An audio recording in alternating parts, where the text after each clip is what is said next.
ರೇಣುಕಾಸ್ವಾಮಿ ಕೊಲೆ ಕೇಸ್ನಲ್ಲಿ ಸಾಕ್ಷಿಗೆ ಬೆದರಿಕೆ ಹಾಕಿದ್ದ ಆರೋಪಿ ಜೊತೆ ದರ್ಶನ್ ಪತ್ನಿ ಗೌರವ್ ಶೆಟ್ಟಿ ಜೊತೆ ಕಾಣಿಸಿಕೊಂಡ ವಿಜಯಲಕ್ಷ್ಮಿ.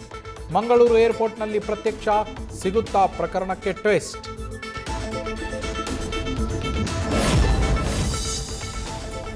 ನೈಸ್ ಟೋಲ್ ವಿರುದ್ಧ ಹೆಚ್ಚಾದ ಸಾರ್ವಜನಿಕರ ಆಕ್ರೋಶ. ಹೈಕೋರ್ಟ್ ತೀರ್ಪು ಇದ್ರೂ ಹಣ ವಸೂಲಿ ಯಾಕೆ ಅಂತ ಪ್ರಶ್ನೆ. ಟೋಲ್ ಕಟ್ಟಬೇಡಿ ಅಂತ ಜೆಡಿಎಸ್ನಿಂದಲೂ ಅಭಿಯಾನ.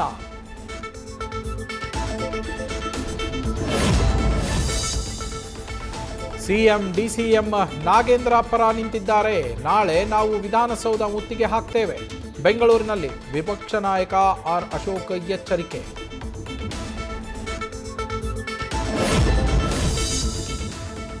ನಾಗೇಂದ್ರ ಹಗರಣದಲ್ಲಿ ಭಾಗಿಯಾಗಿರುವುದಕ್ಕೆ ಸಾಕ್ಷಿಗಳಿಲ್ಲ, ಸರ್ಕಾರದ ಹಣ ಎಲ್ಲಿಗೂ ಹೋಗಿಲ್ಲ ಅಂದ ಸಚಿವ ಯತೀಂದ್ರ ಸಿದ್ದರಾಮಯ್ಯ.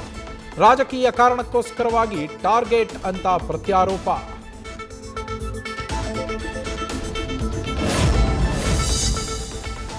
ಐಎಎಸ್ ಅಧಿಕಾರಿ ಜ್ಞಾನೇಂದ್ರ ಕುಮಾರ್ಗೆ ಇಡಿ ಶಾಕ್.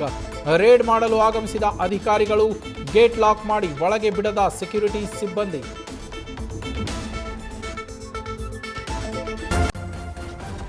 ನ್ಯೂಸ್ ಫಸ್ಟ್ ನಿರ್ಭೀತಿಯಿಂದ ನಿಮ್ಮ ಪರವಾಗಿ.